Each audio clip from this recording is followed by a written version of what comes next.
écrit par Thomas Lavacherie. Il va vous faire le résumé et moi la critique et un petit extrait que nous avons choisi.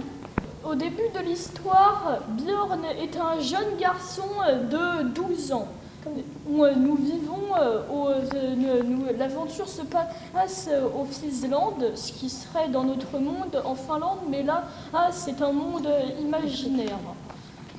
Donc, en 1065, une violente tempête de neige s'abat sur le pays. Et c'est pour ça qu'à un moment, il y a un monstre de glace qui arrive. Et ce monstre de glace, il est vraiment puissant. Le frère de Björn, Gunnar, qui est pourtant beaucoup plus puissant que lui, n'est même pas arrivé à le battre. Et il réussit à battre le monstre de glace. Et c'est comme ça qu'il devint ainsi ce que l'on appelle un morphir, un être au départ faible, mais qui, à la suite d'un événement, devient fort et puissant. Comme ses victoires contre les guerriers de glace. La neige fait craquer la maison et la famille réussit à se réfugier dans une galerie de trolls. Heureusement, ils ont de l'eau et de la nourriture. La nourriture, c'est des petits lézards qui trouvent des geckos. Oui. Il faut en manger beaucoup parce que c'est tout petit. Et Björn tente de pêcher un poisson qui est vraiment très gros et Björn, du coup, il tombe dans la mer. Non, dans le lac.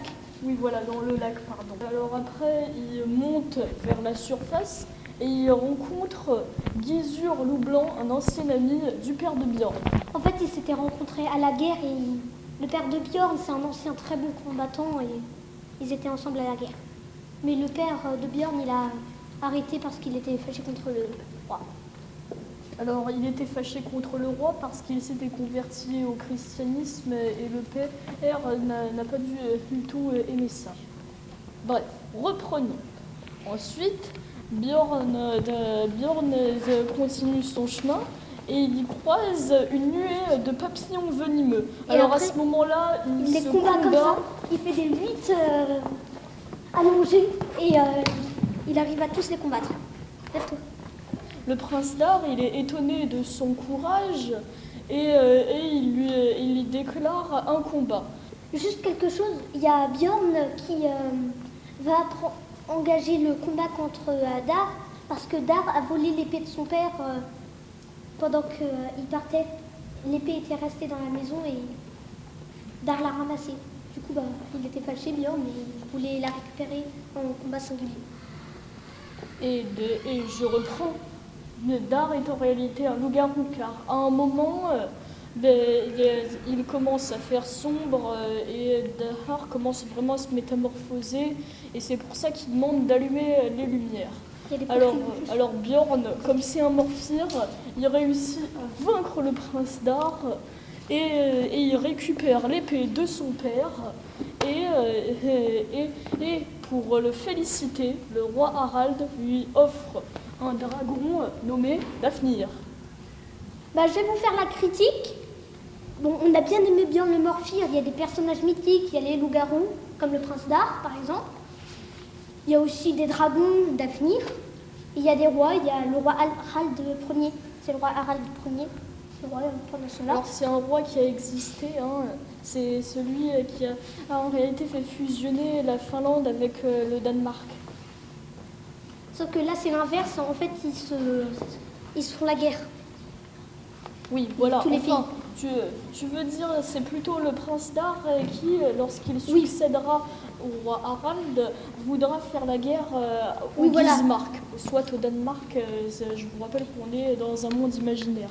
Bon, moi j'ai adoré ces personnages, ils sont attachants.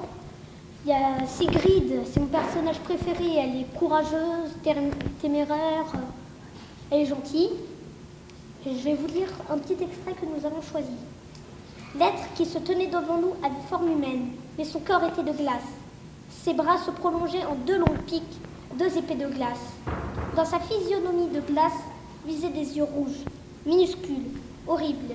Saisissant son épée, le demi-troll d'Izir se rua sur l'ennemi. « Allumez les lampes !» ordonna-t-il.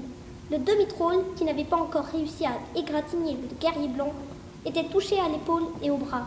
Il saignait. « Soyons prêts !» souffla Jagunnar. Bah, c'est un de mes passages préférés. On voit le moment décisif où il y a Björn qui devient un Morphir. Donc moi j'adore.